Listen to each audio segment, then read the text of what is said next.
The Rogue Type S from NCIX PC is powered by Intel Core i7-4790K and Intel 730 series SSD. Click the link in the description to unleash your options for true performance.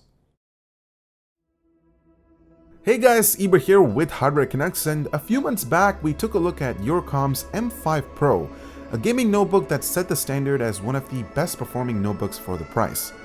Today we're taking a look at a revamped Shark 4 from their ultra portable series, and it is priced a little north of 1K, and for that you get a quad-core Intel Core i7-4720HQ CPU clocked at 2.6 GHz, 8GB of RAM, 128GB M.2 SSD, along with a 1TB 7200 RPM hard drive, and a GTX 960M with 2GB of VRAM.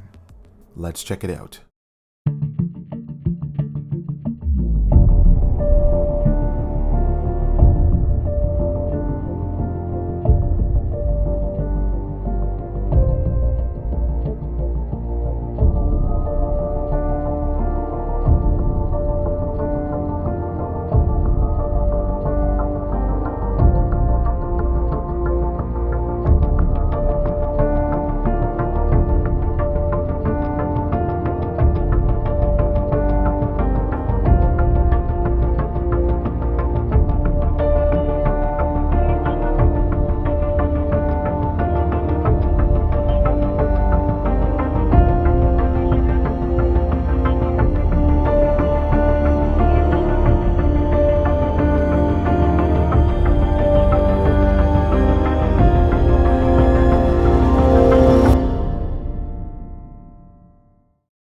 Alright, so the Shark 4 sports an excellent build.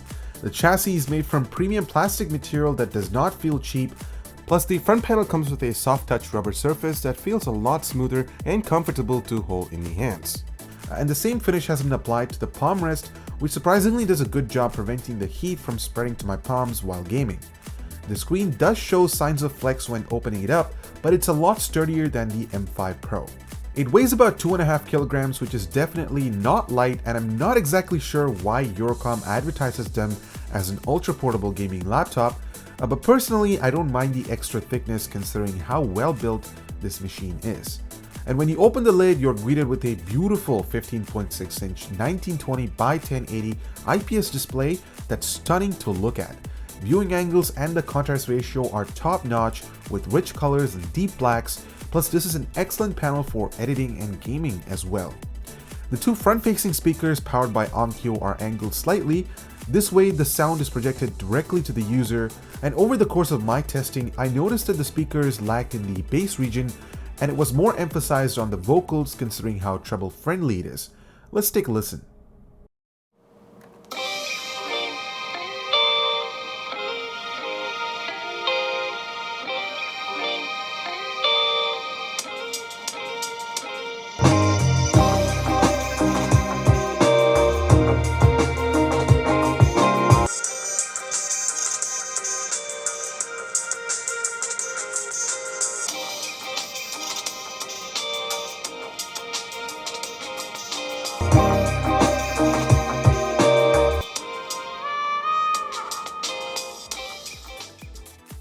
And so moving to the I/O, we have a Kensington lock, two USB 3.0 ports, a dedicated headphone microphone, and SPDIF digital jacks on the left side.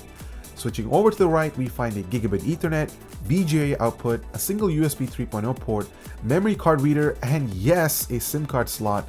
And I was very surprised with the I/O placement on the back side, which includes a USB 3.0 port, HDMI 1.4, DisplayPort 1.2 that supports 4K externally at 60 Hz, and the standard power in. The keyboard on the Shark 4 is great.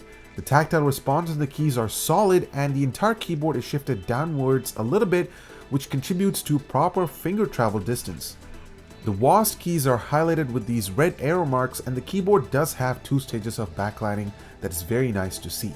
The trackpad is very responsive. The track surface is smooth enough for zooming, tapping, and much more.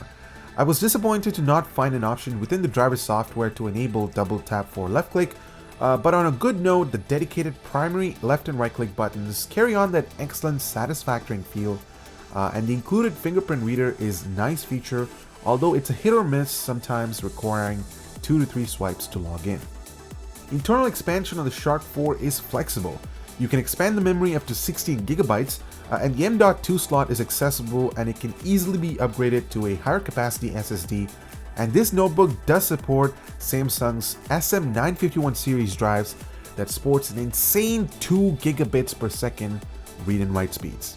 The hard drive slot is also accessible if you want to upgrade the existing mechanical hard drive to an SSD. Eurocom also provides an optional hard drive caddy that you can replace the built-in DVD drive for even more storage options. Both the CPU and GPU are cooled in a dual exhaust configuration with the heat directed towards the exhaust vents. Our test showed that the GPU idling around 30 degrees while the CPU at 57 degrees, and during load both the CPU and GPU topped out at 79 and 89 degrees respectively. Even though both of them ran on the hotter side, the system ran nearly silent and the fans only kicked in when they needed to. The Shark 4 handles gaming reasonably well, and by that I meant that the 960M was struggling to keep up with its bigger brothers. Launching into GTA 5, a game that requires a lot of VRAM, I had to turn on the settings to normal to achieve an average of above 40 frames per second and the minimums dipping into the low 30s. Middle-earth Shadow of Mordor at ultra settings and we achieve a little over 30 frames per second while the minimums at 22. Lord of Fallen at very high hovered around 25 frames per second on average while the minimums were about 15.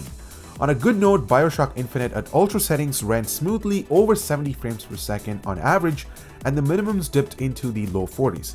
Metro Last Light at high settings averaged around 30 frames per second and dipped into the low 20s. I also took a 3-minute Premiere project and rendered it in our standard 4K export settings on both the Shark 4 and my 6-core workstation. And to my surprise, the Shark 4 rendered the task a little over 8 minutes while the 6-core did it in about 6 minutes. The difference is about 20%, but the point is that this laptop is not that far from being an excellent portable editing workstation. I was also amazed with the battery life of the Shark 4. The notebook lasted a little over 3 hours on our standardized test, but with casual web browsing and watching a few videos, it got me through a day. So Eurocom has impressed us once again with their Shark 4 gaming laptop. The chassis is well built, the specs are reasonable for the price, and we are totally satisfied with the IPS display, fast performance, great keyboard and trackpad. It's really hard to pass on such a staggering machine for the price, and we're giving it the Hardware Canucks Damn Good Award. So what are your thoughts on the Shark 4 from Eurocom? Is the price to performance ratio reasonable, or maybe for an extra $500, would you consider the M5 Pro that houses a 970M? Let us know in the comments down below. As always, thank you so much for watching this video and make sure to subscribe for more similar content, and we'll see you in the next one.